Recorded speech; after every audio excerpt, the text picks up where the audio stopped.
Hello everyone, welcome back to Ninja Prep. मेरा नाम है कपिल गोयल और CUET पीजी फिजिक्स की जो हमारी प्रिपरेशन चल रही है और उसमें भी जो हमारा सब्जेक्ट चल रहा है EMT, उसका लेक्चर नंबर है 8। और इस लेक्चर के अंदर हम डिस्कशन करेंगे इलेक्ट्रिक फील्ड, अलग अलग जो कंटिन्यूस चार्जेस की वजह से होंगे उसकी वजह से इलेक्ट्रिक फील्ड, जैसा कि एक रिंग की वजह से किसी एक्सियल पॉइंट के ऊपर इलेक्ट्रिक फील्ड हम निकालेंगे। हम एक इनफाइनाइट लेंथ के वायर या फिर लॉन्ग लेंथ के वायर की वजह से किसी एक पॉइंट के ऊपर इलेक्ट्रिक फील्ड निकालेंगे। फिर हम एक डिस्क की वजह से इलेक्ट्रिक फील्ड निकालेंगे। उसके बाद हम बात करेंगे डायपोल की। तो ये सब चीज़ें जो हैं वो डिस्कस करने वाले हैं हम इस लेक्चर के अंदर। इसके पहले हम इलेक्ट्रिक फील्ड में पढ़ चुके हैं गाउस लॉ के ऊपर हम बहुत सारे क्वेश्चन कर चुके हैं। अलग अलग कोऑर्डिनेट सिस्टम के, अलग अलग सिमेट्री के हम क्वेश्चंस कर चुके हैं और उनके असाइनमेंट भी हमने कर लिए हैं कंप्लीट। और होपफुली जो मैंने आपको असाइनमेंट भेजे हैं, तो जितने भी बच्चे जुड़े हुए हैं मेरे साथ ग्रुप में, उन्होंने जो वो असाइनमेंट सॉल्व कर लिए होंगे। सैटरडे संडे में हमने जो लेक्चर्स किए थे वो किए थे हमने ऑसिलेशन और वेव्स के। उसके 2 लेक्चर्स कंप्लीट हो चुके हैं। तो जिन भी बच्चों ने वो लेक्चर्स नहीं देखे हैं ऑसिलेशन एंड वेव्स के, तो वो प्लेलिस्ट में पड़े हुए हैं, वहाँ जाकर अब आप वो लेक्चर देख सकते हैं। उसका भी असाइनमेंट मैं ग्रुप में डाल चुका हूँ। तो चलिए आज का लेक्चर हम स्टार्ट करें। उसके पहले अब अगर आप लोगों ने अभी तक वीडियो को लाइक नहीं किया है तो लाइक कर दीजिए, चैनल को सब्सक्राइब नहीं किया है तो चैनल को सब्सक्राइब कर दीजिए और शेयर कर दीजिए। चलिए भाई, इलेक्ट्रिक फील्ड की बात करें। इलेक्ट्रिक फील्ड की बात हालांकि हम कर चुके हैं। इलेक्ट्रिक फील्ड के बारे में हमने ये बात की थी कि इलेक्ट्रिक फील्ड किसी भी चार्ज का वो रीज़न है जिसमें यदि कोई टेस्ट चार्ज आ जाए या कोई भी चार्ज आ जाए तो वो उस दूसरे चार्ज का इफेक्ट फील कर पाए। इफेक्ट का मतलब उसका वहाँ पर फोर्स लग रहा है, उसकी वजह से जो फील कर पाए उस फोर्स को, तो वो क्या कहलाता है? Electric field. मैथमेटिकली हम इस चीज़ को कहते हैं E = F/Q0। यहाँ Q0 का मतलब क्या होता है? Test charge. Q0 का मतलब क्या होता है? Test charge. ठीक है, जिन लोगों को समझ में नहीं आया एक बार बता दूँ वापस। मान लो ये कोई चार्ज है Q और यहाँ पर ये इसके रीजन के अंदर कोई टेस्ट चार्ज Q0 आ गया, तो इलेक्ट्रिक फील्ड का मतलब क्या होगा कि इस Q का रीजन मतलब जैसे होता है ना, एक कोई नेता है उसका प्रभाव या कोई आदमी है उसका प्रभाव कितनी दूर तक है, तो वो उसका फील्ड कहलाता है। तो ठीक है, इसी तरह से इस Q चार्ज का इफेक्ट कितनी दूर तक है ये क्या कहलाएगा? उसका फील्ड। तो ये पता कैसे लगे कि इसका इफेक्ट है या नहीं है? तो अगर इसके ऊपर अंदर किसी टेस्ट चार्ज को भेजा जाए, है ना, और ये इसका इफेक्ट फील कर पाए, तो उसको हम क्या कहेंगे? इलेक्ट्रिक फील्ड कहेंगे। अब इसका ये इफेक्ट कैसे फील करेगा? जब ये इसके पास पहुंचेगा तो कूलम्स लॉ के अकॉर्डिंगली इन दोनों के बीच में एक कूलम फोर्स लगेगा। अगर पॉजिटिव होगा तो बाहर भगाएगा और नेगेटिव होगा तो अपनी तरफ खींच लेगा, है ना। पॉजिटिव होगा तो रिपेल कर देगा, नेगेटिव होगा तो अट्रैक्ट कर देगा। तो जब ये इसके पास पहुंचेगा तो कूलम फोर्स इसके ऊपर लगेगा। कूलम फोर्स किसने फील किया? इस टेस्ट चार्ज ने। उसी की हमने डेफिनेशन बना दी। क्या बना दिया? कूलम फोर्स या electric force per unit test charge को हम क्या कहते हैं? इलेक्ट्रिक फील्ड कहते हैं। ठीक है, यूनिट जो होती है वो क्या होती है? न्यूटन पर कूलम भी होती है या फिर वोल्ट पर मीटर भी होती है। डायमेंशंस आपको लिखनी है, डायमेंशंस डायरेक्ट क्वेश्चन में पूछ ली जाती है, तो कमेंट करके बता देना कि ये जो डायमेंशन है इसकी क्या होगी। ये आपके लिए होमवर्क है। ठीक है, तो एक ये छोटी सी चीज़ है, बहुत बेसिक सी चीज़ है, इसके लिए कोई नोट्स वगैरह बनाने की ज़रूरत नहीं है। जो भी तुम सभी लोग अब ग्रेजुएशन लगभग कंप्लीट करने वाले हो या कर चुके हो, तो ये छोटी छोटी चीज़ें तो आनी चाहिए। फिर electric field due to an isolated point charge. कोई पॉइंट चार्ज मान लिया हमने ओरिजिन के ऊपर रखा हुआ है ना, और ये पॉइंट चार्ज है Q। यहाँ से R डिस्टेंस पर कोई चार्ज है, टेस्ट चार्ज Q0। तो ये Q0 टेस्ट चार्ज, इस चार्ज का जो इफेक्ट है वो फील करेगा नहीं करेगा वो हमें देखना है। तो यहाँ पर E की वैल्यू क्या हो गई? F/Q0। अब ये दोनों जब इंटरेक्शन करेंगे तो इनके बीच में क्या लगेगा? Coulomb force. तो कूलम फोर्स की वैल्यू क्या होती है? Q1 Q2/r²। ठीक है, यहाँ पर Q1 को हम बोल रहे हैं Q और Q2 को हम क्या बोल रहे हैं? Q0। तो Q0 अपॉन इन दोनों के बीच के डिस्टेंस का स्क्वायर, बीच के डिस्टेंस r² और अपॉन टेस्ट चार्ज कौन है? Q0। यहाँ ये ध्यान रखना, गड़बड़ बच्चों से होती है कि ये नीचे वाला जो होता है ना, ये टेस्ट चार्ज का मतलब वो होता है जिसको हम लेके आ रहे हैं। ये वो चार्ज है जिसकी वजह से इलेक्ट्रिक फील्ड है, और ये वो चार्ज है जिसको हम लेके आ रहे हैं। तो यहाँ पर ये गड़बड़ होती है Q की वैल्यू में, तो इससे ऊपर क्वेश्चन गलत कर देते हैं। हालांकि डेफिनेशन तुम्हें बहुत सिंपल लगती है, पर यहाँ से ये मामला गड़बड़ हो जाता है। तो इलेक्ट्रिक फील्ड जो बन जाएगा वो कितना बन जाएगा, KQ/R², KQ/R²। और अगर इसको वेक्टर में लिखना है तो वेक्टर में कैसे लिखोगे, वेक्टर में लिखने के लिए आर कैप क्या हो गया, यूनिट वेक्टर जो कि डायरेक्शन बताएगा, तो 1/4πε0 Q/R³ और आर वेक्टर। भाई आर कैप जो होगा, आर कैप वो किसके बराबर होगा, R vector upon mod R. तो इस तरह से मैंने लिख दिया, तो ये किसके अंदर आ गया, वेक्टर के फॉर्म के अंदर आ गया। इसी चीज़ को यदि हमें वेक्टर नोटेशन में लिखना है और ज़्यादा सिंप्लीफाई करना है, तो हमने क्या किया, अब जो हमारे पास जो चार्ज है सोर्स चार्ज, उसको मैंने ए पॉइंट पर रख दिया, किसके रेस्पेक्ट में, ओरिजिन के रेस्पेक्ट में। और इसके जो कोऑर्डिनेट्स हैं वो क्या है, x2 y2 z2। और एक टेस्ट चार्ज है, टेस्ट चार्ज को पी पॉइंट पर रखा है हमने, और उसको हम बोल रहे हैं Q0। और उस Q0 टेस्ट चार्ज के जो कोऑर्डिनेट्स हैं वो है x1 y1 और z1, या आप बोल सकते हो x y z। ठीक है, यहाँ से यहाँ तक की जो डिस्टेंस है उसको हमने बोला ROA, या R1 भी नाम दे सकते हो, जो तुम्हारी इच्छा है। यहाँ से यहाँ तक की जो डिस्टेंस है उसको हमने बोला RPA, और यहाँ से और यहाँ तक की जो डिस्टेंस है उसको हमने बोला RPO। तो अकॉर्डिंग टू डेफिनेशन ये जो चार्ज है इसके ऊपर एक फोर्स लगाएगा, यानी कि इसका इलेक्ट्रिक फील्ड इस पर निकालना है, इस पॉइंट पर। तो इसका इलेक्ट्रिक फील्ड इस पॉइंट पर कितना आएगा, इस पॉइंट के ऊपर इलेक्ट्रिक फील्ड आएगा इसका KQ, या फिर 1/4πε0 Q/RPA क्यूब और RPA। ठीक वैसे ही बना जैसे यहाँ बनाया हुआ है, RPA क्यूब हो जाएगा। PA क्यों हो जाएगा, क्योंकि यहाँ से यहाँ देख रहे हो। अब RPA की वैल्यू निकालनी है। अब RPA की वैल्यू कैसे निकालोगे, तुम बनाओ वो वेक्टर लॉ लगेगा यहाँ पर। तो वेक्टर लॉ के हिसाब से ये O है, ये A है और ये P है। तो ये कितना हो गया, RAO या ROA वेक्टर। इसकी डायरेक्शन ये है, इसकी डायरेक्शन ये है RPA, और इसकी डायरेक्शन ये है, ये कितना हो गया ROP।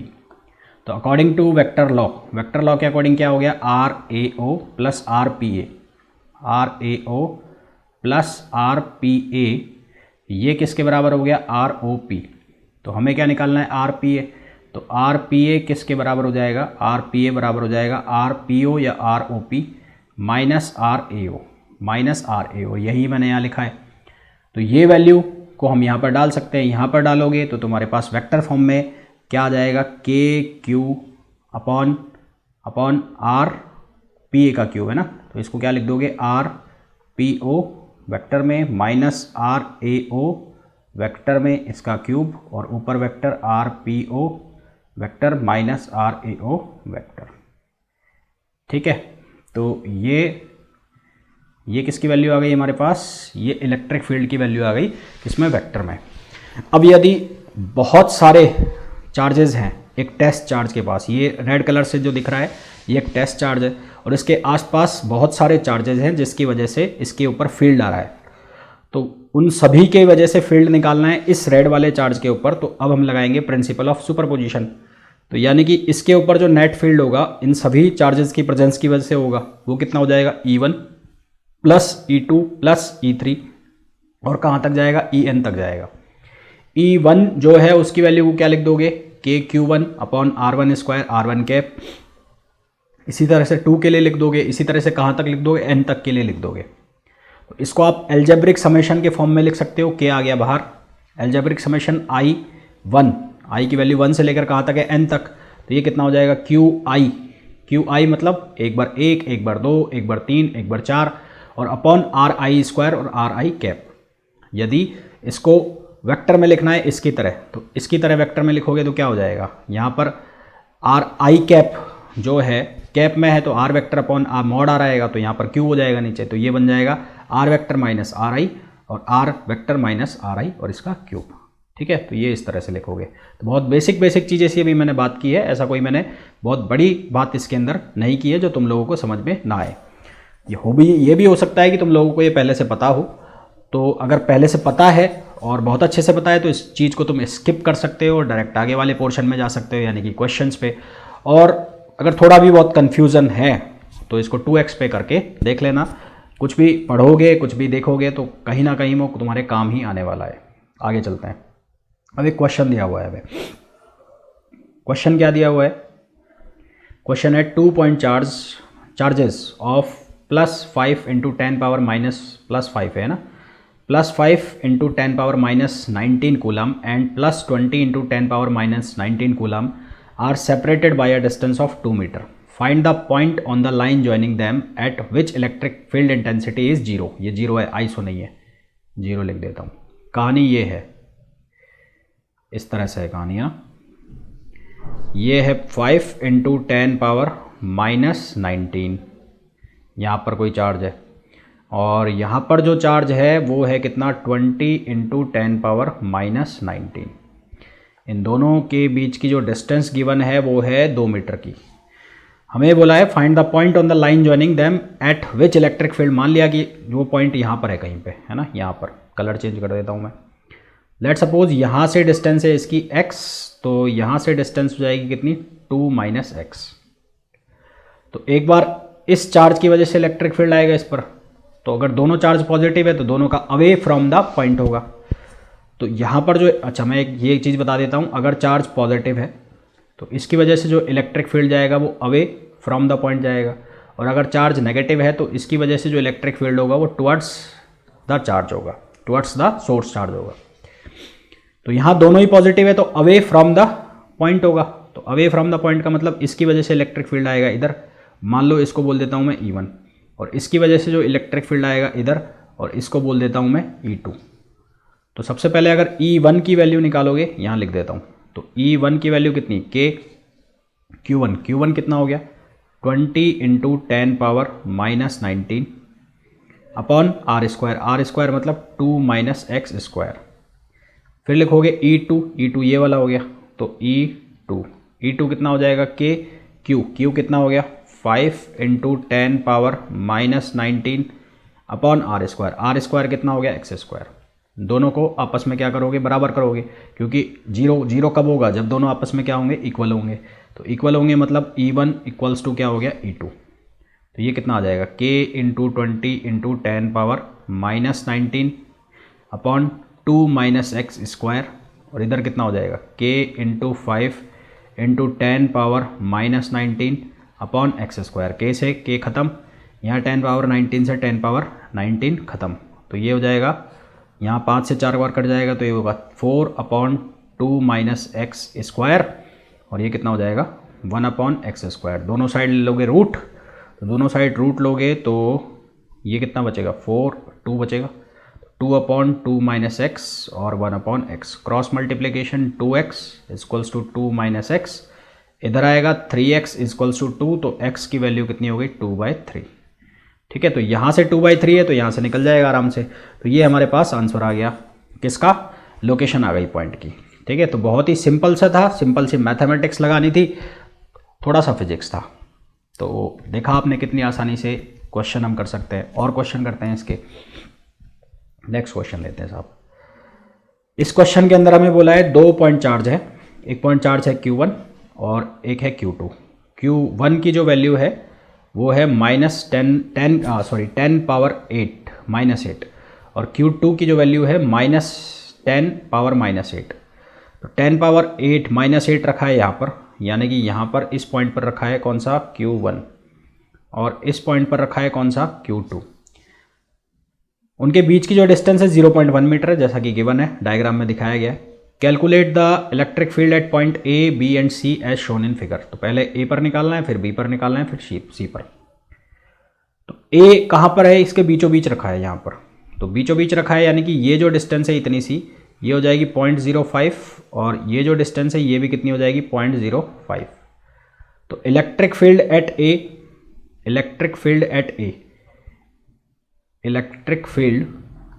E at A due to 10 power -8, और इसकी डायरेक्शन किधर होगी, इधर होगी, क्योंकि पॉजिटिव है, और नेगेटिव वाले की जो डायरेक्शन है वो भी इधर की तरफ ही होगी, वो अपनी तरफ खींचेगा, तो इसकी डायरेक्शन में क्या होगी, इधर ही होगी।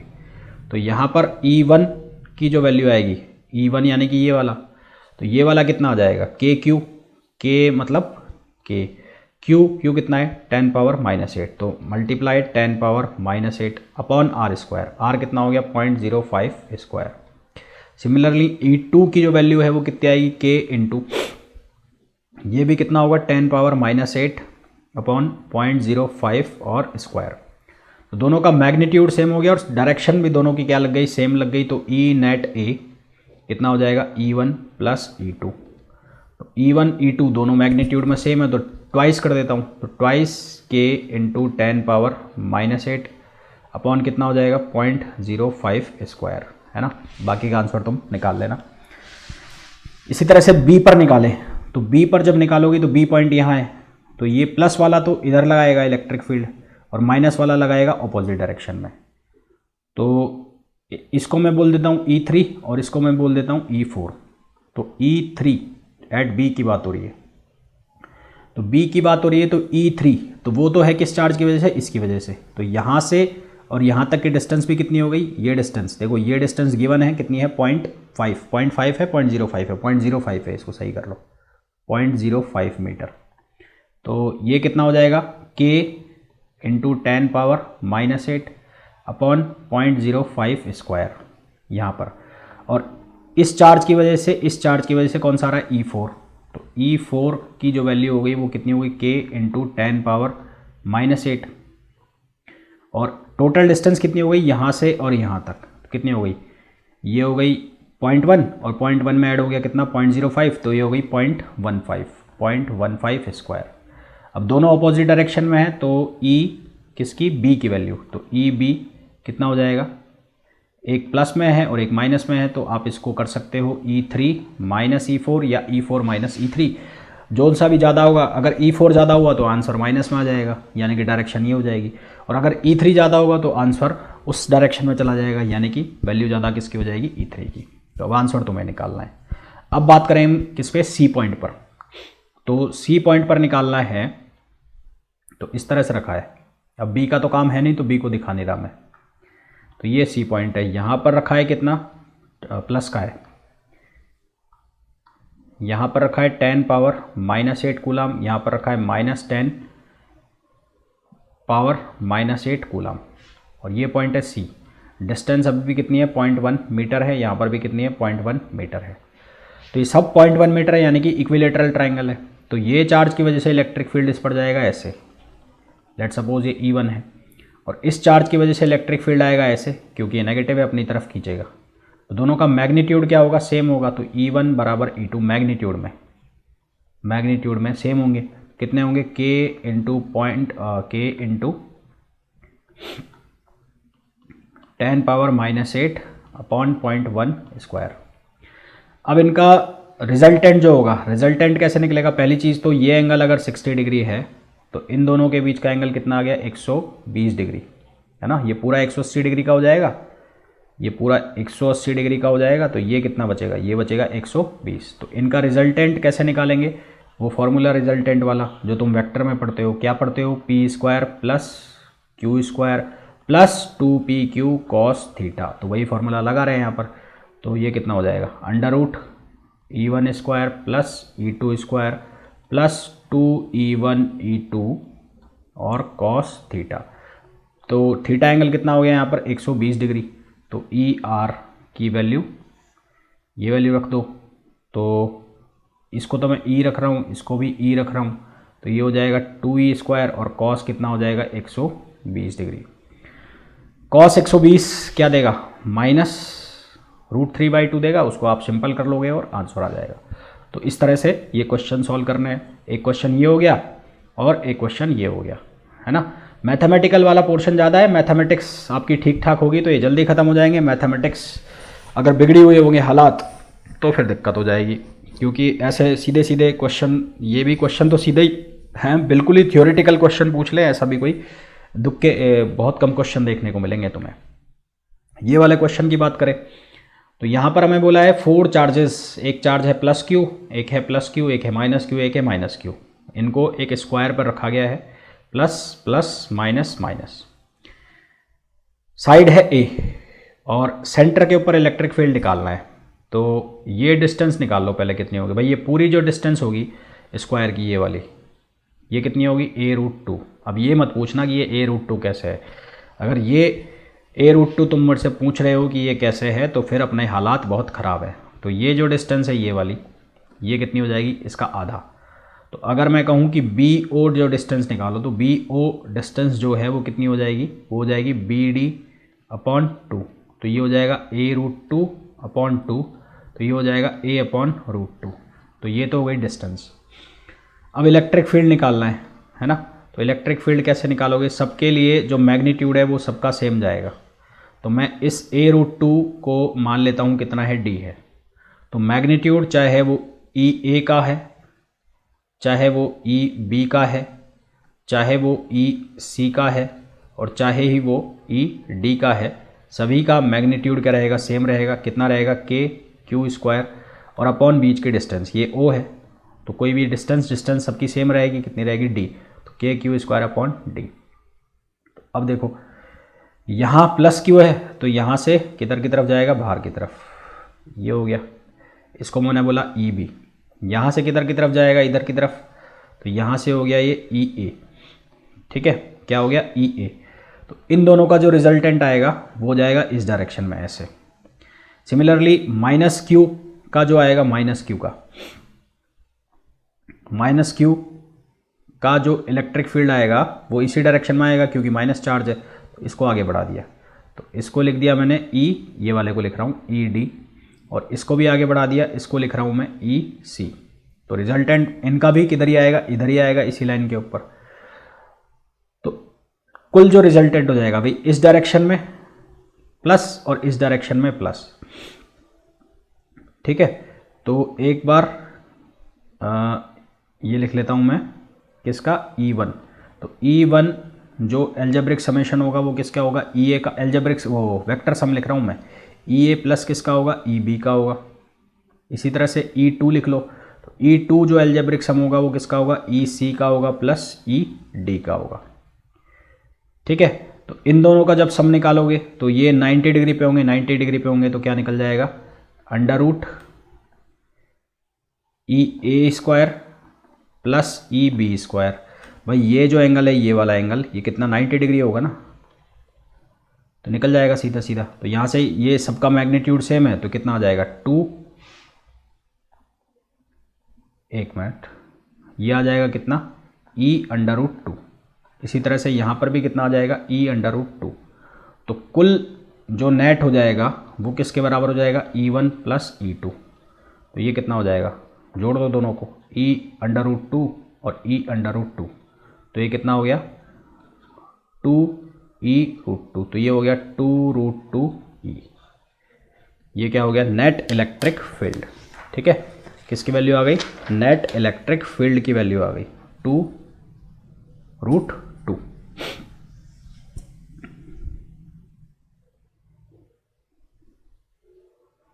अब यहाँ से आप E की वैल्यू लगा के और ये क्वेश्चन फर्दर अगर सॉल्व करना चाहो तो कर सकते हो। तो ये तो बेसिक क्वेश्चंस थे कुछ जो इलेक्ट्रिक फील्ड के ऊपर पढ़े हमने, पॉइंट चार्ज की वजह से जो इलेक्ट्रिक फील्ड था। अब हम इलेक्ट्रिक फील्ड निकालेंगे किसकी वजह से, कंटिन्यूस चार्ज डिस्ट्रीब्यूशन की तरह वजह से। कंटिन्यूस चार्ज डिस्ट्रीब्यूशन का मतलब क्या होगा कि हमने एक बार बात की थी कि जो चार्ज है वो linear charge density, surface charge density, volume charge density की हमने बात की थी। तो लीनियर चार्ज डेंसिटी को हम लिखेंगे लैम्बडा से, सरफेस चार्ज डेंसिटी को हम लिखेंगे सिग्मा से, और वॉल्यूम चार्ज डेंसिटी को हम लिखेंगे रो से। चार्ज का डिस्ट्रीब्यूशन का मतलब क्या है कि पूरी बॉडी के ऊपर चार्ज फैला हुआ है, किसी एक जगह पे पॉइंटेड नहीं है वो। तो उस केस में क्वेश्चंस को हम कैसे सॉल्व करेंगे, कौन कौन से उसके स्टैंडर्ड केस होते हैं वो हमें देखना है। मैंने आपको ये बता दिया था एक लेक्चर के अंदर कि कुल चार्ज अगर निकालना है लीनियर चार्ज की वजह से, लीनियर चार्ज डेंसिटी की वजह से, तो वो होगा लैम्बडा इंटू DL। कुल चार्ज यदि निकालना है सरफेस चार्ज डेंसिटी की वजह से तो वो होगा सिग्मा इंटू DA। कुल चार्ज यदि निकालना है वॉल्यूम चार्ज डेंसिटी की वजह से तो उसकी वैल्यू होगी रो इंटू DV, है ना। ये चीज़ मैं आपको पहले भी बता चुका हूँ, गाउस लॉ जब मैंने बताया था तब भी बता दी थी, फिर से बता रहा हूँ। अब यहाँ पर हमारे पास जो स्टैंडर्ड केस आएंगे, सबसे पहला आएगा field of a ring charge. यहाँ पर हालांकि मैंने डेरिवेशन दिखाया है, परंतु एग्जाम में तुमसे कोई इसका डेरिवेशन पूछने वाला नहीं है, फॉर्मूला तुम्हें याद होना चाहिए। फिर भी डेरिवेशन से थोड़ा बहुत क्या है कि क्वेश्चन अगर हम फॉर्मूला भूल भी जाए तो उसको रिकॉल कर सकते हैं, मगर थोड़ा बहुत हमारे डेरिवेशन ध्यान में है तो वो फार्मूला बनाया जा सकता है। तो एक रिंग के लिए जब हम इलेक्ट्रिक फील्ड निकालते हैं तो उस केस में हम क्या करते हैं, हमने एक रिंग दिखाई गई है यहाँ पे हमें, इस रिंग पर कुल चार्ज की वैल्यू Q है, कुल चार्ज की वैल्यू Q है, कितनी है Q, और इस रिंग की जो रेडियस है वो कितनी है A है। तो इसकी जो सरकमफेरेंस हो गई वो कितनी हो गई 2πa हो गई। तो Q चार्ज जो है वो पूरी रिंग पर फैला हुआ है, तो इसके लिए लीनियर चार्ज डेंसिटी क्या होती है, कुल चार्ज अपॉन लेंथ। तो कुल चार्ज कितना है Q, और लेंथ किसके बराबर होगी इसकी सरकमफेरेंस, तो कितना हो गया 2πa। तो ये हो गई इसकी लीनियर चार्ज डेंसिटी। हमने क्या मान लिया, कोई एक छोटा सा एलिमेंट मान लिया, ये एलिमेंट जो यहाँ दिख रहा है ये वाला, और इस एलिमेंट की लेंथ ले ली हमने dl, और इसका चार्ज हमने कंसिडर कर लिया कितना dq। तो ये स्मॉल एलिमेंट का चार्ज निकालने के लिए हमें जो लीनियर चार्ज डेंसिटी लैम्बडा है उसको इस लेंथ से मल्टीप्लाई करना पड़ेगा। तो इस लेंथ से मल्टीप्लाई कर दिया, लैम्बडा की जो वैल्यू है वो कितनी है Q अपॉन 2πa, तो इसको लिख दिया Q अपॉन 2πa, और ये हो गया dl। ठीक है, कितना हो गया dl। अब यहाँ से x डिस्टेंस पर कोई पॉइंट P है, उस P पॉइंट के ऊपर हमें इलेक्ट्रिक फील्ड की इंटेंसिटी निकालनी है। तो एक ट्राइंगल दिख रहा होगा, ये ट्राइंगल दिख गया तुम्हें, तो ये हो गया हाइपोटेन्यूस। तो इस हाइपोटेन्यूस को लिखा मैंने r से, और ये r बराबर हो गया √x² प्लस a²। ठीक है, √x² प्लस a²। अब इस dq से कितनी डिस्टेंस पर, r डिस्टेंस पर कौन सा पॉइंट है P, तो ये जो एंगल है इसको मान लिया मैंने अल्फा। तो जो इलेक्ट्रिक फील्ड जाएगा वो इसी डायरेक्शन में जाएगा, ऐसे यूं ऐसे जाएगा, और उसको लिख दिया हमने किससे, DE से। अब यहाँ पर अगर एंगल अल्फा है तो यहाँ एक सीधी लाइन खींचो ऐसे, ये सीधी लाइन खींच दी, तो ये एंगल भी कितना होगा, अल्फा होगा। तो इसके दो कंपोनेंट होंगे, एक इधर जाएगा और एक एक्सिस इसके साथ बनेगा। जो इसके साथ होगा यानी कि जिसके साथ एंगल बनेगा उस पर क्या आएगा, कॉस, तो ये हो जाएगा कितना DE कॉस अल्फा, और जो इधर जाएगा वो क्या आएगा, DE साइन अल्फा। तो ये तो एक एलिमेंट की वजह से, ऐसे ही ये रिंग बहुत सारे एलिमेंट से मिलकर बनी होगी। जैसे मान लो यहाँ पर कोई एलिमेंट होगा तो उस एलिमेंट की वजह से इलेक्ट्रिक फील्ड ऐसे जाएगा, तो उसका भी जो हॉरिजेंटल कंपोनेंट है वो तो इसी लाइन पर आएगा, पर वर्टिकल ऐसे चला जाएगा। तो कहने का मतलब ये है, वर्टिकल कंपोनेंट्स जो हैं वो सब एक दूसरे को क्या कर देंगे, कैंसिल आउट कर देंगे। हॉरिजेंटल जितने भी कंपोनेंट हैं वो सारे ऐड ऑन होते चले जाएंगे। तो जो नेट इलेक्ट्रिक फील्ड आएगा इस रिंग के लिए वो किस डायरेक्शन में होगा, एक्सियल में, और उसको हम लिखेंगे EX, और अगर X डायरेक्शन है तो I कैप। अब जो E है, E की वैल्यू क्या होती है, KQ अपॉन r², क्या होती है, KQ अपॉन r²। तो यहाँ जो DE बनेगा वो क्या बनेगा, K और ये DQ, K DQ upon r², ये r² हो गया। परंतु DQ जो है, DQ उसकी वैल्यू कितनी है, उसकी वैल्यू है Q upon 2πa into DL। तो यहाँ पर रख दिया Q upon 2πa into DL। अब इसके कंपोनेंट हो गए, तो ये बन गया DE कॉस अल्फा, तो ये बन गया DE कॉस अल्फा। अब सभी के लिए करना है तो इंटीग्रेट हो जाएगा 0 से 2πa, क्योंकि ये रिंग पे पूरे पे फैले हुए हैं, 0 से 2πa। फर्दर इसको सॉल्व करेंगे तो हमारे पास आंसर आ जाएगा कितना, KQX, कॉस अल्फा की वैल्यू यहाँ से निकाल लोगे, ये बन गया। तो आंसर आ जाएगा KQX upon x² plus a² power 3/2। ये स्टैंडर्ड फॉर्मूला है और इसे याद रखना है मुझे, तो रटो, MTR फॉर्मूले रटने पड़ेंगे तुम्हें। तो फॉर्मूला क्या हुआ, KQX upon x² plus a² पूरे की पावर कितनी है, 3/2। स्पेशल केस इसमें ये बनेगा कि यदि x की वैल्यू a से बहुत ज़्यादा है तो a को हम नेग्लिजिबल कर सकते हैं, तो उस केस में फॉर्मूला क्या रह जाएगा, KQ अपॉन x²। फिर एक क्वेश्चन इसमें यह पूछ लिया जाता है कि एक रिंग के लिए उसके मैक्सिमम इलेक्ट्रिक फील्ड की कंडीशन बताइए और मैक्सिमम इलेक्ट्रिक फील्ड की वैल्यू क्या होगी। तो मैक्सिमम के लिए आपको ये जो फॉर्मूला है इसको डिफरेंशिएट करना पड़ेगा x के रेस्पेक्ट में। तो x के रेस्पेक्ट में डिफरेंशिएट करके उसको बराबर करना है 0 के, तो वहाँ से तुम्हारे पास ये वैल्यू आएगी x equals two plus minus a/√2। तो ये ऑब्जेक्टिव क्वेश्चन हो गया। फिर ये a/√2 वैल्यू को आप यहाँ रखोगे इसी फार्मूला के अंदर, तो मैक्सिमम इलेक्ट्रिक फील्ड मिलेगा तुम्हें ये वाला, और ये वाला कितना हो गया, k2KQ अपॉन 3√3a² है ना। फिर इसका ग्राफ पूछ लिया जाएगा, तो ये भी ऑब्जेक्टिव क्वेश्चन हो गया। फिर क्या पूछ लिया जाएगा, इसका ग्राफ। तो इसका ग्राफ कैसे बनाओगे, ये रिंग हो गई, ये y एक्सिस हो गया और ये x एक्सिस हो गया। तो ये क्या है, 0,0 यानी कि ओरिजिन। तो ग्राफ चल रहा है ऐसे इस तरह से। तो मैक्सिमम वैल्यू कहाँ मिल रही है, यहाँ पर, और ये कितने ओरिजिन से कितने डिस्टेंस पर है, x बराबर a/√2 पर। ठीक इसी तरह से मैक्सिमम यहाँ मिलेगी यहाँ पर, और ये डिस्टेंस भी कितनी होगी, ये नेगेटिव में हो जाएगी, कितनी हो जाएगी, x बराबर -a/√2, है ना। और ई मैक्स की वैल्यू कितनी हो जाएगी, वही जो पीछे आया है उसको फर्दर सॉल्व करके तुम ऐसे भी लिख सकते हो, ये वाली वैल्यू को इस तरह से भी लिख सकते हो, q/6√3 πε0a²। ठीक है, तो ये रिंग के लिए है, इसको याद रखना है। 3-4 चीज़ें हैं इसमें, एक ये वाला फॉर्मूला नंबर फर्स्ट, एक ये फार्मूला, ये तो ध्यान रखने की बात नहीं, स्पेशल कंडीशन हो गई, ये वाला 2 नंबर, एक ये वाला 3 नंबर, और एक ये ग्राफ। तो ये 4 चीज़ें इस रिंग के केस में याद रखने की है। फिर हमें एक इनफाइनाइट लेंथ, ये इनफाइनाइट लेंथ की जगह तुम्हें कई बार लॉन्ग वायर भी मिलेगा, लॉन्ग वायर,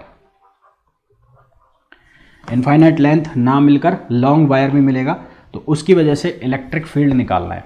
तो ये वायर हो गया, ये वायर है ना, ये वायर हो गया। इस वायर की लीनियर चार्ज डेंसिटी दे रखी है लैम्बडा, और इसके सामने, जस्ट सामने r0 डिस्टेंस पर कोई पॉइंट रखा है P, उस P पॉइंट के ऊपर हमें इलेक्ट्रिक फील्ड निकालना है। तो सेम वही कहानी जैसे हमने किस में किया था, रिंग में किया था। हम क्या करेंगे, हम एक छोटा सा एलिमेंट मान लेंगे जिसकी लेंथ हम मान लेंगे कितनी, dl, और उसका चार्ज हम मान लेंगे कितना, dq। तो dq से ये जो पॉइंट है P, ये r डिस्टेंस पर है, ये d, ये P पॉइंट है, P लिख लो, d लिख लो, जो चाहो वो लिख लो, और यहाँ से जो एंगल बन रहा है वो कितना बन रहा है, थीटा। तो ये de की वैल्यू आ गई, तो de कितना होगा, kq/r², तो k यानी कि 1/4 πε0 dq और अपॉन r²। dq जो है वो किसके बराबर होगा, लैम्बडा इंटू dl, तो लैम्बडा इंटू dl। ठीक है, अब ये जो ट्राइंगल बन रहा है, इस ट्राइंगल में 2 चीज़ें हैं, एक तो है tan थीटा की वैल्यू, तो tan थीटा किसके बराबर होगा, परपेंडिकुलर अपॉन बेस। तो परपेंडिकुलर कितना हो गया l, और बेस कितना हो गया r0, तो l बराबर कितना हो गया, यहाँ से l बराबर हो गया r0 tan थीटा। तो हमें dl की वैल्यू चाहिएगी, ध्यान रखना, तो dl की वैल्यू चाहिएगी, तो इसको करो, dl बराबर कितना हो जाएगा, r0 sec² theta d theta, है ना। ये वैल्यू ध्यान रखना, ये हमें चाहिएगी आगे। फिर हमें किसकी वैल्यू चाहिए, लैम्बडा की। तो वो कैसे निकालेंगे हम, यहाँ पर cos थीटा, इसी ट्राइंगल में cos थीटा, तो cos थीटा किसके बराबर होगा, r0/r, तो r की value r0/cos theta, r0 sec theta. नीचे यहाँ पर हमने वैल्यू रख दी किसकी, यहाँ पर क्या लिखा हुआ है, r, तो r की जगह हमने क्या सब्सटीट्यूट कर दिया, r0 sec थीटा, तो ये हो गया r0² sec² थीटा। अब dl की वैल्यू सब्सटीट्यूट कर दोगे, तो dl की वैल्यू सब्सटीट्यूट करोगे sec थीटा d थीटा ये वाली, तो यहाँ पर ये बन जाएगा, तो sec² थीटा से sec² थीटा कट जाएगा, कैंसिल हो जाएगा, तो ये बनेगा lambda d theta upon 4 πε0 r0।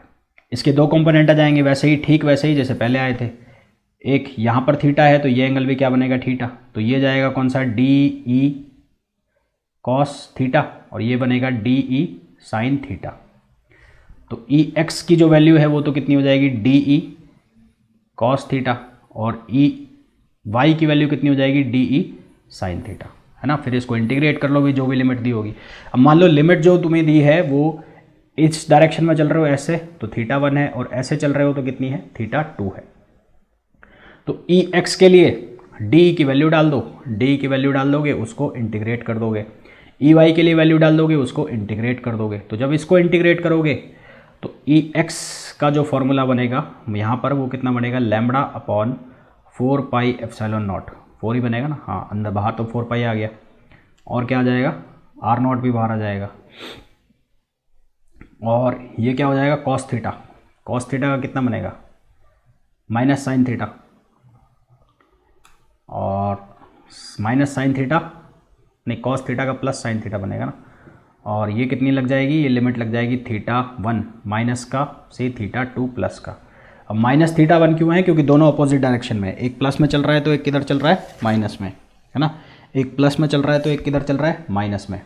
तो अब इनकी लिमिट लगाओगे तो EX की जो फॉर्मूला बनेगा वो बनेगा लैम्बडा अपॉन 4 πε0 r0, ये बन जाएगा sin θ2 प्लस sin θ1, ठीक है, sin θ2 प्लस sin θ1।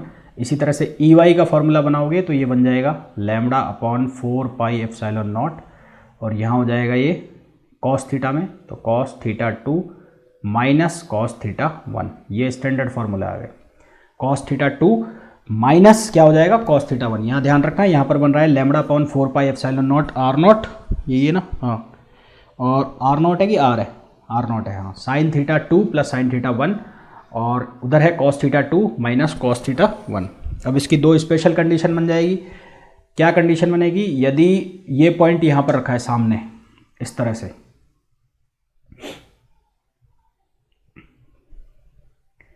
यहाँ अगले पेज पे दिखा देता हूँ। यदि ये पॉइंट ऐसे रखा है, यहाँ पे आ गया ऐसे, तो ये तो जा रहा है ई एक्स और ये हो गया कितना ई वाई। तो उस केस में जो तुम्हारा थीटा 2 है वो तो कितना हो जाएगा π/2 और थीटा 1 जो है वो कितना हो जाएगा 0। तो यहाँ पर वैल्यू रख दोगे थीटा 2 की और किसकी, थीटा 1 की, है ना। एक मिनट ना, उल्टा लिख दिया मैंने, हाँ उल्टा लिख दिया। कॉस थीटा 1 होगा और इधर 1 होगा और इधर कितना होगा 2 होगा। तो वैल्यू रखोगे अब, तो यहाँ पर इस केस में ई एक्स कितना हो जाएगा lambda upon 4 pi epsilon naught R naught और ये कितना हो जाएगा साइन 0 और साइन π/2 और ई वाई जो है वो कितना हो जाएगा lambda upon 4 pi epsilon naught R naught और कॉस 0 माइनस कॉस π/2। तो ये फॉर्मूला भी कितना आएगा lambda upon 4 pi epsilon naught R naught, ये कौन सी डायरेक्शन आई कैप, और ये lambda upon 4 pi epsilon naught R naught, ये कौन सी डायरेक्शन जेड जे, और ये नेगेटिव जे है तो ये नेगेटिव में जाएगा।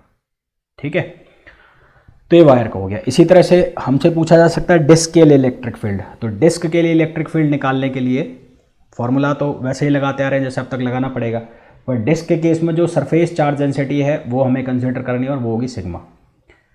यहाँ पर कितना हो जाएगा, पहले इसके अंदर हम एक रिंग कंसीडर करेंगे, तो रिंग की वजह से जो इलेक्ट्रिक फील्ड का फॉर्मूला होता है एक्सियल पॉइंट पर वो कितना होता है KQX upon x² plus r² power 3/2। तो यहाँ Q की जगह हमने इस रिंग का चार्ज मान लिया DQ, बाकी कहानी सेम है।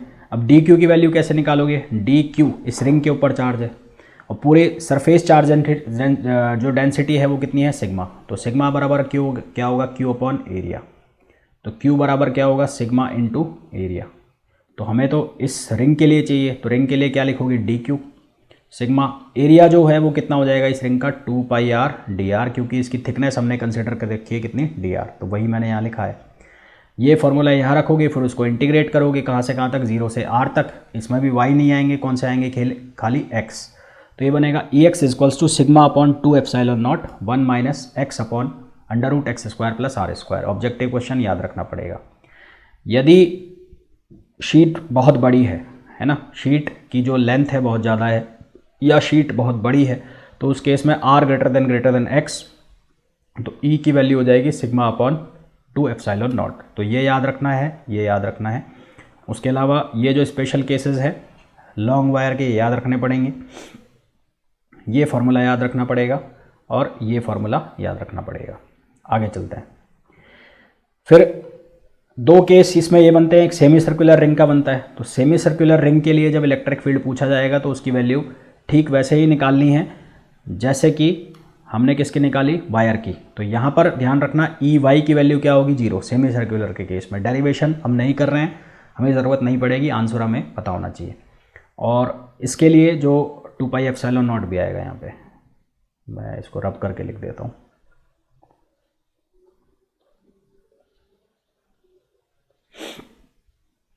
और जो सेमी सर्किल के लिए x डायरेक्शन में इलेक्ट्रिक फील्ड आएगा वो कितना आएगा 2π epsilon naught r। Semi circle को भी अगर कट कर दे यानी कि इसको क्वार्टर सर्कुलर रिंग बना दे तो उसके लिए Ex और Ey की वैल्यू ठीक वैसी आएगी जैसे किसकी आती है, लॉन्ग वायर की आती है। x डायरेक्शन में आएगी lambda upon 4π epsilon naught r, y direction negative y direction में कितनी आएगी lambda upon 4π epsilon naught r। ठीक है, ये फार्मूलाज हैं, आपको याद रखने पड़ेंगे विद डायरेक्शन। ये जो डायग्राम बने हुए हैं इनको याद रखना, इनसे पता पड़ रहा है कि इनकी डायरेक्शन कहाँ है। ये ऑब्जेक्टिव क्वेश्चन है भाई, सीधे सीधे इंपॉर्टेंट है, ये याद रखने पड़ेंगे। ये जितने जल्दी याद कर लोगे, बार बार देखोगे तो याद हो जाएंगे तो तुम्हारा काम हो जाएगा, नहीं तो फिर दिक्कत पड़ेगी। तो इतने सारे फॉर्मूले हो गए हमारे आज की क्लास में अब तक, और अब करते हैं इसके ऊपर कुछ क्वेश्चंस। जैसे कि ये क्वेश्चन आपको दिया हुआ है, इस क्वेश्चन में हमें बोला है कि पॉइंट O के ऊपर नेट इलेक्ट्रिक फील्ड बताना है। तो देखो यहाँ पर ये जो सेगमेंट है, 3 टुकड़े दिख रहे हैं मेरे को। 3 टुकड़े कौन कौन से? एक तो ये हो गया, एक ये वायर हो गया, ये हो गया क्वार्टर,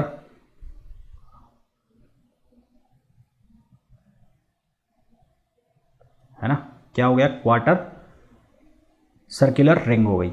और ये फिर से क्या हो गया? एक वायर हो गया।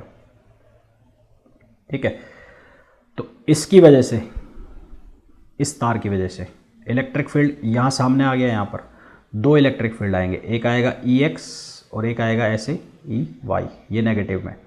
तो इसको दे दिया मैंने नंबर 1 नाम, इसको दे दिया 2 और इसको दे दिया 3। तो पहले 1 की वजह से निकाले, तो E1X यहाँ पर इस डायरेक्शन में कितना होगा? ये वाला फॉर्मूला लगाना है, lambda upon 4 pi epsilon naught R naught I cap, lambda upon 4 pi epsilon naught R naught J cap minus में, है ना। तो इसका फॉर्मूला क्या लगेगा? E1X lambda upon 4 pi epsilon naught R लिख लेता हूँ, ये डिस्टेंस आर है तो आर लिख दिया मैंने, और ये हो गया एक्स कैप पॉजिटिव एक्स, और E1Y कैप ये कितना हो गया? Lambda upon 4 pi epsilon naught are, और ये हो गया माइनस वाई कैप या माइनस जे कैप। ये तो हो गया 1 की वजह से। अब निकालो 2 की वजह से। 2 ऐसे यहाँ पर ऐसे रखा है और यहाँ पॉइंट है O, तो एक इलेक्ट्रिक फील्ड जाएगा यूँ पॉजिटिव एक्स में, और एक इलेक्ट्रिक फील्ड कैसे जाएगा? इस तार को ऐसा कर दो, तुम घुमा दो, एक जाएगा इलेक्ट्रिक फील्ड ऐसे, तो ये हो जाएगा कौन सा तुम्हारा? ये हो जाएगा E, ये तो हो गया EY, और ये हो जाएगा EX। ध्यान रखना जो यहाँ पर EX है इसको ऐसे करके देख लो, ये वाले तार को ऐसे घुमा के देख लो 90 डिग्री पर। तो 90 डिग्री पर घुमा के देखोगे तो जिसको हम EX बोल रहे हैं यहाँ पर, वो यहाँ पर क्या बन गया? EY, और जिसको हम EY बोल रहे हैं यहाँ पर, वो क्या बन गया? EX। तो सेकंड वाले के लिए E2X की जो वैल्यू हो गई वो कितनी हो गई? Lambda upon 4 pi epsilon naught, और ये जा रहा है पॉजिटिव एक्स में, और E2Y की वैल्यू हो गई कितनी? Lambda upon 4 pi epsilon naught, और ये जा रहा है प्लस वाई में। अब निकालोगे इस क्वार्टर सर्किल की वजह से, तो इस क्वार्टर सर्किल की वजह से जब इलेक्ट्रिक फील्ड निकालोगे तो फॉर्मूला देख लो, यही तो फॉर्मूला है, एक जाएगा EX में, एक जाएगा नेगेटिव EY में, है ना। तो कैसे जा रहा है? इसको ऐसे रख दिया तो ये GU जा रहा है, तो एक तो जा रहा है कैसे? ऐसे, ये तो हो गया EY, और एक हो गया EX। इसको बोल दिया मैंने थर्ड, तो इसको थर्ड बोल दिया, तो इसका एंगल क्या बनेगा? इसका जो है E1X, तो E1X की value lambda upon 4 pi epsilon naught R, है ना, आर यहाँ पे भी लगाना है, आर यहाँ पे भी लगाना है, तो ये कितना हो जाएगा? एक्स कैप, और E1Y ये कितना बनेगा? Lambda upon 4 pi epsilon naught, और ये क्या बनेगा? Y cap. ठीक है, तो ये किस में हो जाएगी? माइनस में। अब इन तीनों को ऐड कर दो, तीनों को ऐड करोगे तो जो इलेक्ट्रिक फील्ड की वैल्यू है E इक्वल्स टू हो जाएगा E1 plus E2 plus E3। तो E1 की जो वैल्यू है वो किससे मिलकर बनी है? इन दोनों से। तो ये कितना हो जाएगा? ये हो जाएगा lambda upon 4 pi epsilon naught are, और ये X cap plus lambda upon 4 pi epsilon naught R minus Y cap plus E2, ये माइनस में चला गया, तो ये हो गया lambda upon 4 pi epsilon naught R minus X cap plus lambda upon 4 pi epsilon naught R Y cap plus फिर कौन सा वाला? ये वाला, ये वाला रिंग वाला। तो ये कितना आ रहा है? Lambda upon 4 pi epsilon naught R दोनों ही प्लस में है, तो lambda upon 4 pi epsilon naught are x cap plus lambda upon 4 pi epsilon naught are, और ये वाई कैप। ठीक है, इसमें क्या क्या कट हो रहा है? कट हो रहा है y से y, x से x, ये कट हो गए, तो बचा क्या? ये बचा lambda upon 4 pi epsilon naught are x cap, और lambda upon 4 pi epsilon naught are, और ये वाई कैप, ये E की वैल्यू आ गई। तो इसका जब रिजल्टेंट निकालोगे तो रिजल्टेंट क्या होगा? इन दोनों का स्क्वायर करना है और दोनों के बीच का एंगल, क्योंकि दोनों परपेंडिकुलर डायरेक्शन में चले गए तो 90 डिग्री। तो कितना हो जाएगा ये? ये हो जाएगा lambda upon 4 pi epsilon naught R square plus lambda upon 4 pi epsilon naught R square. इनके बीच का एंगल 90 हो गया, इसलिए कॉस वाला मैं लिख नहीं रहा, तो क्या आंसर आ जाएगा lambda under root 2 upon 4 pi epsilon naught R, ये आंसर आ जाएगा। ठीक है, तो इस तरह से ये क्वेश्चन तुम्हारा हो जाएगा सॉल्व। फिर एक और क्वेश्चन ले। इस क्वेश्चन के अंदर हमें बोला है कि एक प्लेन शीट है, इस प्लेन शीट की वजह से जो चार्ज डेंसिटी है इस प्लेन शीट की वो है सिग्मा। इसमें कोई डिस्क काटी गई आर रेडियस की, ये डिस्क काटी है, ये वाली डिस्क काट दी, डिस्क कटी हुई है, तो इसका पी पॉइंट के ऊपर हमें क्या बताना है, इलेक्ट्रिक फील्ड बताना है कितना होगा। तो इसको हम कैसे सॉल्व कर सकते हैं, इसको ऐसे सॉल्व कर सकते हैं कि एक वापस से प्लेन शीट बना लो ऐसे, और इस प्लेन शीट की सरफेस चार्ज डेंसिटी है सिग्मा, और इसकी वजह से पी पॉइंट के ऊपर क्या निकाल लो, इलेक्ट्रिक फील्ड निकाल लो यहाँ पर। तो इसकी वजह से जो इलेक्ट्रिक फील्ड आएगा वो आएगा सिग्मा अपॉन 2 एप्सिलॉन नॉट, और उसकी डायरेक्शन होगी किधर की तरफ, बाहर की तरफ, है ना। और ये जो डिस्टेंस है वो कितनी दे रखी है, √3r। अब इसको डिस्टेंस से तो कोई लेना देना है ही नहीं, तो इसके ऊपर कितना आ गया, sigma upon 2 epsilon naught r, 2 epsilon not. इसमें से एक डिस्क माइनस हो रही है, तो इसमें से माइनस कौन हो रही है, डिस्क, तो इस डिस्क को कर दो माइनस। ये जो डिस्क है इस डिस्क की रेडियस कितनी है, r, इसकी रेडियस कितनी है, r। तो डिस्क के लिए जो इलेक्ट्रिक फील्ड आएगा पी पॉइंट पर, है ना, कहाँ पर निकालना है, पी पॉइंट पर, तो ये पी पॉइंट हो गया। तो इस पी पॉइंट पर डिस्क का इलेक्ट्रिक फील्ड कितना आएगा, उसकी वैल्यू निकाल लो। ये मान लो E2 है, ये E1 है, तो ये मान लो कितना है, E2। तो उस E2 की वैल्यू कितनी होगी, सिग्मा अपॉन 2 एप्सिलॉन नॉट, क्या होता है 1 minus X upon under root R square plus X square, जहाँ x क्या होती है, वो डिस्टेंस होती है पी पॉइंट की। तो x डिस्टेंस कितनी है यहाँ पर, √3r। तो तुम्हें क्या निकालना है, इन दोनों का कॉम्बिनेशन। तो यानी कि नेट इलेक्ट्रिक फील्ड जो E पर आएगा, P पर, वो क्या हो जाएगा, E1 माइनस E2। तो E1 की वैल्यू कितनी हो गई, E1 की वैल्यू हो गई sigma upon 2 epsilon naught, sigma upon 2 epsilon naught, minus E2 कितना हो गया, sigma upon 2 epsilon naught, 1 minus X की जगह अभी वैल्यू रख देंगे, X square upon under root R square plus X square. अब एक्स की जगह वैल्यू रख दो, पहले तो इसमें से माइनस कर दो, ये क्या बचेगा, है ना, इसको सिंप्लीफाई कर दो। तो sigma upon 2 epsilon naught minus bracket खोल दो, sigma upon 2 epsilon naught, minus minus हो गया plus, sigma upon 2 epsilon naught X square upon R square plus X square. तो ये तो ख़त्म। तो यहाँ बच गया हमारे पास, क्या बच गया, ई नेट जो वैल्यू बच गई हमारे पास वो बच गई sigma X square upon 2 epsilon naught, X square नहीं, एक्स है खाली, एक्स, तो ये कितना हो गया, X square plus R square. ठीक है, अब ये एक्स की वैल्यू यहाँ पर रख दो और आंसर तुम्हारा आ जाएगा। ठीक है, दिखने में बहुत डरावना सा लग रहा था ये क्वेश्चन, पर एक्चुअल में सिंपल था, थोड़ा सा इसमें समझ का खेल था कि इसको इस तरह से कर सकते हैं। ठीक है, तो ये तो हो गए क्वेश्चंस जो हमने कंटिन्यूस चार्ज डिस्ट्रीब्यूशन की वजह से देखे। जो क्वेश्चंस थे, फॉर्मूला थे, उनको याद करना है। पॉइंट चार्ज की वजह से हमने इलेक्ट्रिक फील्ड की कैलकुलेशन की। अब हम बात करेंगे किसकी, डायपोल की। तो डायपोल की वजह से इलेक्ट्रिक फील्ड कितना होगा, क्या क्या उसके फॉर्मूले होंगे, वो हम देखेंगे इस सेगमेंट के अंदर।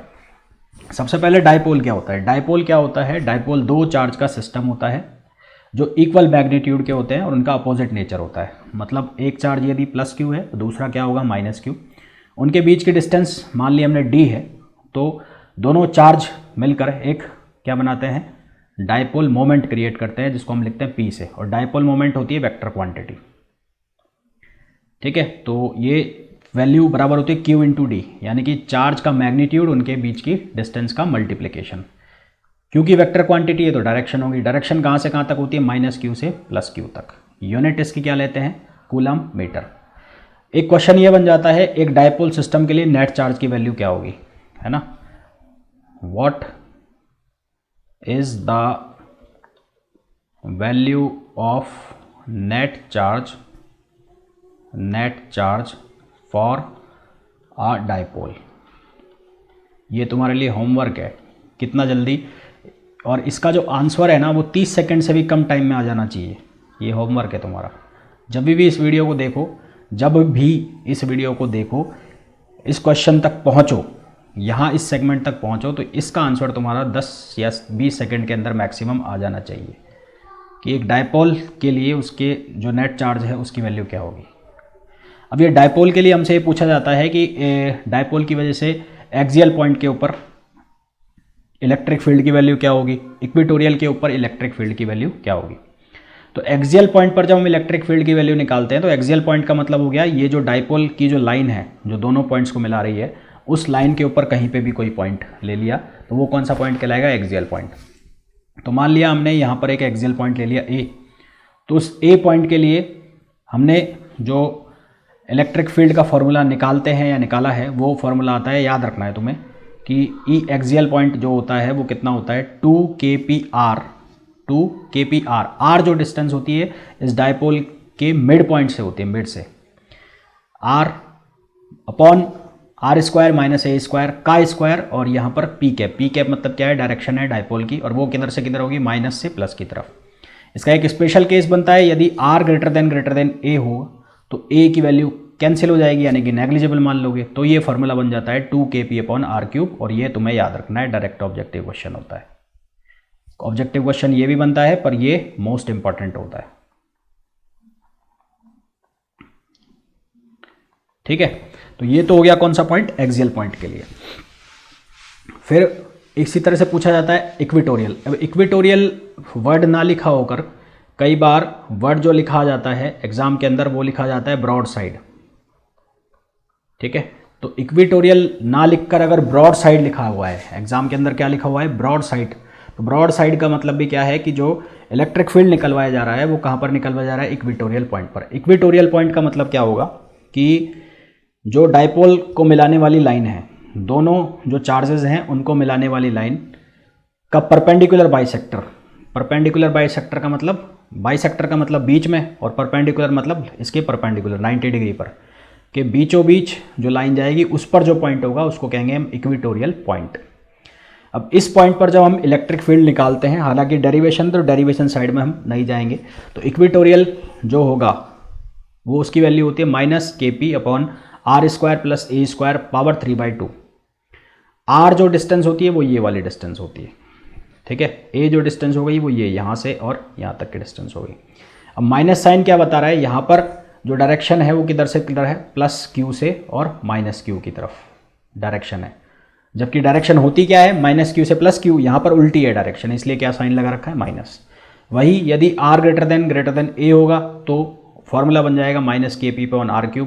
तो यहाँ से अगर इन दोनों को देखा जाए, दोनों को कंपेयर किया जाए, किस किस को, ई इक्वेटोरियल को और किसको, ई एक्सियल को, तो दोनों में एक रिलेशन बनता है। क्या रिलेशन बनता है, ई एक्सियल इक्वल्स टू होता है 2 × ई इक्वेटोरियल, ऑब्जेक्टिव क्वेश्चन। ठीक है, ई एक्सियल इक्वल्स टू 2 इक्वेटोरियल। आगे चलते हैं।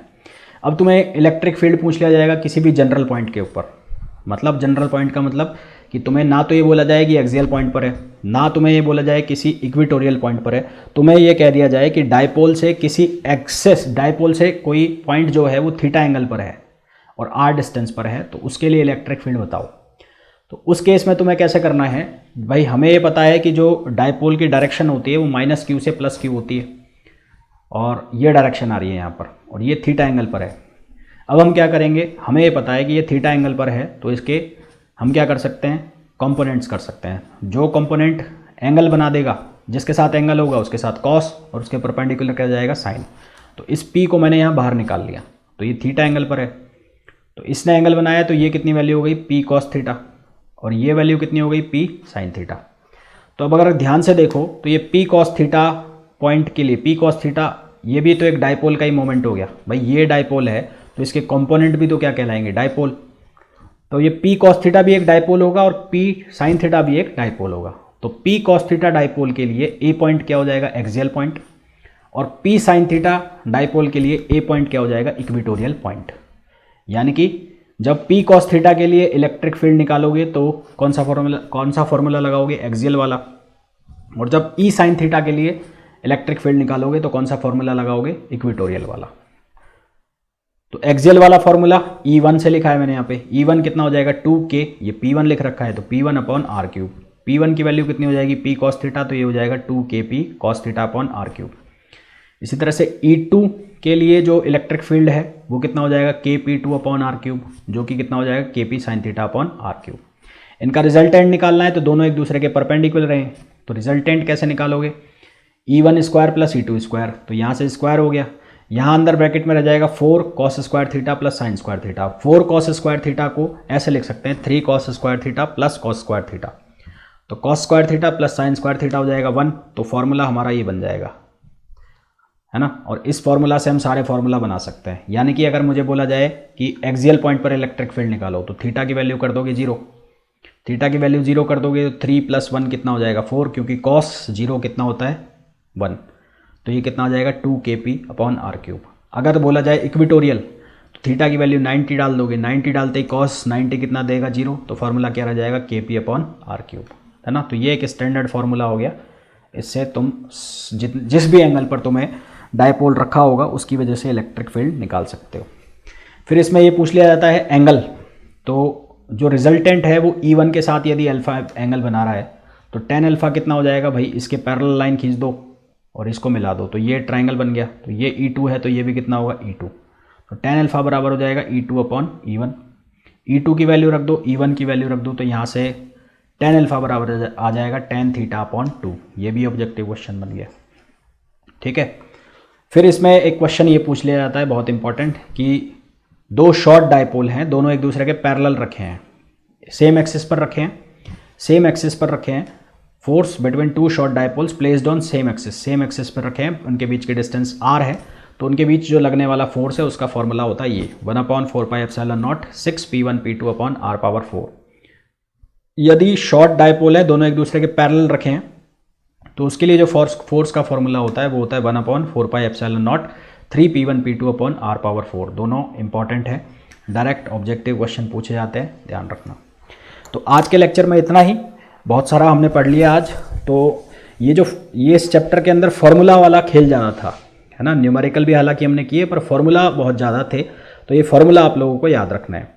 अब इसके बाद वाला जो लेक्चर आएगा उस लेक्चर में हम पहले तो पढ़ेंगे इलेक्ट्रिक फील्ड लाइंस, उसके बाद हम पढ़ेंगे कंडक्टर क्या होते हैं, उसकी प्रॉपर्टीज़ क्या होते हैं, फिर उसके बाद हम इलेक्ट्रोस्टैटिक एनर्जी निकालेंगे। पर इलेक्ट्रोस्टैटिक एनर्जी निकालने के पहले कुछ क्वेश्चंस हम करेंगे कैविटी वाले, जो गाउस लॉ में हमने पढ़ा था। अब हमने इलेक्ट्रिक फील्ड पढ़ लिया तो हम कैविटी यानी कि कोई हमें बॉडी दी होगी, उसमें से कोई चीज़ बाहर निकालनी है और फिर उसका हमें इलेक्ट्रिक फील्ड बताना है, तो वो क्वेश्चंस हम करेंगे कल के लेक्चर में।